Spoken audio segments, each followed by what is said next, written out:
Hi, good morning mga kakusina, nimbag abigat, kadikit Ilocano, nga padak. So gagawa tayo ngayon ng summer shake, summer anong tawag dito? Pampaalis ng init ng katawan. Tama ba? Pagpalamiis in Ilocano. So guys, gumawa ako ng 7 merienda na pang summer. Ito ay ang ating mango shake or mango ice.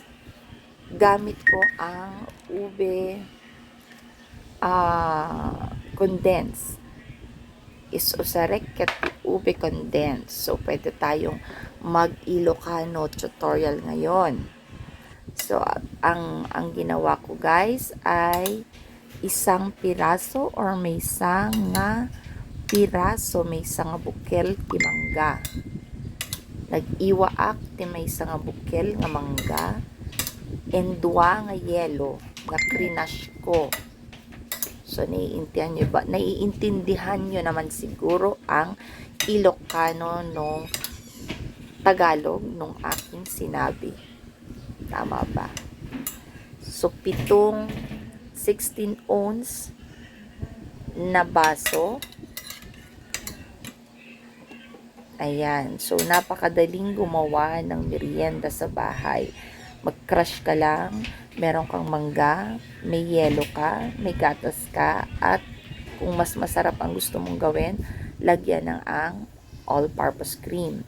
Siyempre, naghanap ako ng partner ng ating mango shake at nakahanap ako guys ng pasta.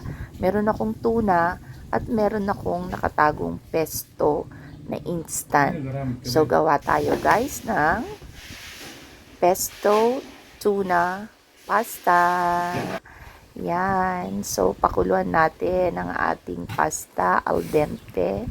Tamang-tama lang ang pagkalambot at pagkaboil ng ating pasta.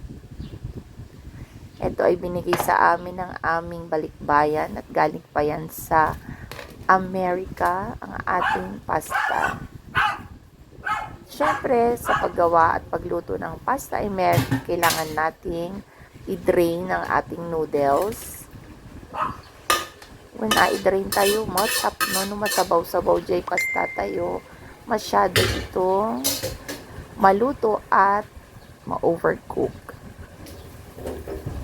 Yan, pa-extra muna tayo guys.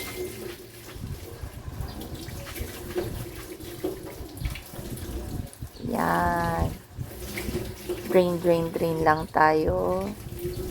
Yan ang aking kusina pag ako'y nagpo-vlog. So, mahirap lang pong i-focus ang camera. Siyempre, may dalawa akong century tuna. Igisa lang yan. Walang masyadong effort sa pagluto ng ating tuna toppings. 2 beef or pwede rin pork cubes. Yan. Mix lang natin ang ating pork cubes or beef cubes para mas masarap. At lagyan na natin ang ating pesto. Mabibili ang ating pesto sa hypermarket or supermarket. Available yan sa mga nagbebenta ng mga imported goods or kahit sa supermarket lang. Mura lang din naman ang pesto. Binili ko lang yan ng 80 pesos isang botelya at ang nagagamit niyan ay 1 teaspoon lang. At syempre isang all-purpose cream, pang-creamy ng ating pesto. At meron lang akong nakatagong Eden cheese. Pwede kahit anong cheese ang ilagay. Mas maganda yung melted.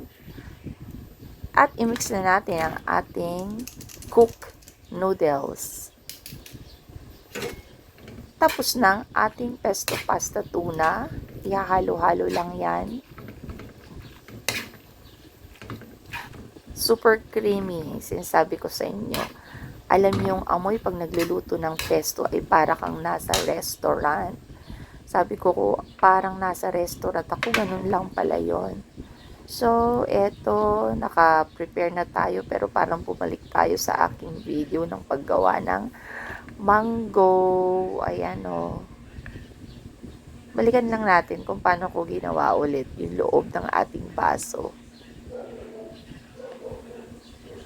And after ng ating paggawa ng ating mga foodies, ready to eat na tayo. So, salamat guys at sana may natutunan ka ng konti sa ating mga homemade bakes, homemade foodies, at pwede natin itong ihanda sa ating pamilya, sa ating mga anak, sa ating mga friends sa bahay.